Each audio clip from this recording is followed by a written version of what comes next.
Now, our first update for today, and apparently the customer is no longer always right. According to new research from Nitomi, a whopping 44% of customer service staff have become agitated and mad, with 1 in 4 customer service staff being described as downright hostile.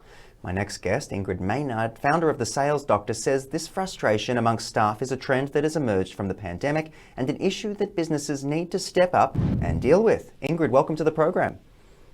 Yeah, thanks so much for having me, Mike. Now, this is an interesting one, especially after I've worked in retail in the past, so it's interesting to consider the customer not being always right. Firstly, take us through the recent research and where are these numbers stemming from, and I suppose what they mean for people like consumers as well as business owners out there. Oh, look, absolutely. So I think, most customer service really focuses on dealing with angry customers, but this research really turns that whole dynamic on its head. And it's focusing on customer service personnel and saying that actually they're the ones losing it. They're the ones that are, like you said, 1 in 4 downright hostile, and 44%, being angry towards customers rather than the other way around. So I think that, during the pandemic, and it's lasted 2 years, it's been very trying for customers and for anyone dealing with customers. So it's not that surprising, really, when we think about it. Yeah, so what does this hostility have to do with the pandemic, I suppose? I understand frustration of not being able to get parcels delivered, etc. But we've definitely seen a campaign out there of, those WorkSafe posters saying, they have to face these awful hostile faces all the time. So it's interesting.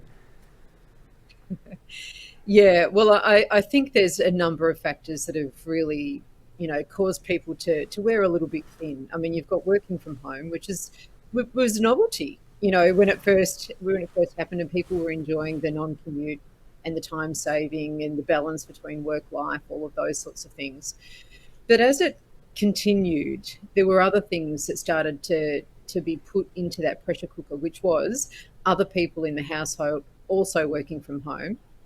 Then you've got, homeschooling on top of that.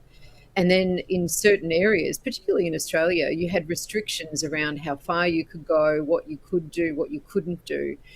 And then you've got customers on the other end as well, also facing those issues. So when you're dealing with call after call after call, and your whole focus is about dealing with issue, and that's coming down the line, it's coming down the line, and you haven't got the reserve that you once had.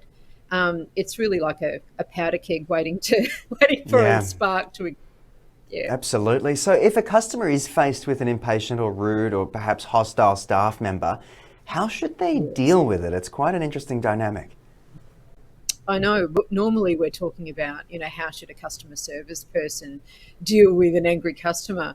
I think it's unfortunate, and I don't think that customers should have to deal with that, frankly. In my opinion, and in the businesses that I work with, that would be totally unacceptable for a customer service professional to be taking out their frustrations, albeit understandably. So if you are a customer and you're faced with an angry customer service person, I would invite you, first of all, to not take that personally and to perhaps understand that this person's going through something that doesn't make it okay.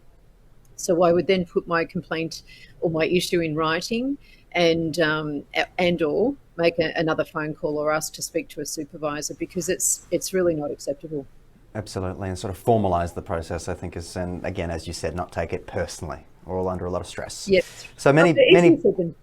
Well, that's right. It is easier said than done. But many businesses have already suffered through the pandemic, and I suppose we're still feeling a little bit of that aftershock. How can they deal with staff frustration, which I'm sure, of course, is very damaging to businesses' brands as well? Let's talk sales and branding for a little bit. Oh, look, absolutely, Mike. And when you think about customer service staff or any kind of customer-facing personnel, they are the brand of the business. They embody the brand. And when that's not the most favourable way of embodying the brand, then you've got a problem. So for a lot of companies, they're already on to wellbeing. They're providing wellbeing programs for their teams. But I would suggest also that they support those programs with practical training that enables their personnel to be able to handle any issue that comes down the line. So things like process, things like skill sets around listening, asking questions, pausing, and making a customer feel understood and heard are going to go a long way to fostering a positive brand. Yeah, and I think you're right. It's those little things that go a long way when it comes to dealing with people. So I can appreciate that. But what will this data mean, Ingrid, going forward? Are we looking at a new normal here of customers no longer being right, which has been the sort of mainstay for decades? Yeah, I know. And look, no, customers have not always been right either.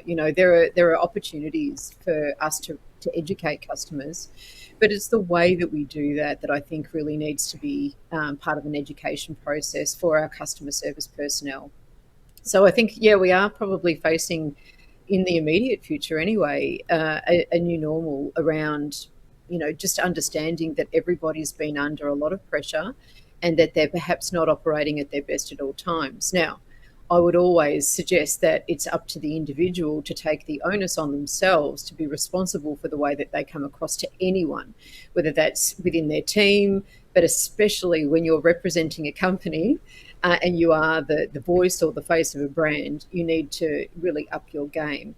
And even though we can understand it till the cows come home, we all get it, but it doesn't make it acceptable, and it does mean that you also need to take responsibility for the way that you communicate and for your state whenever you come to work, so that you're bringing your best self.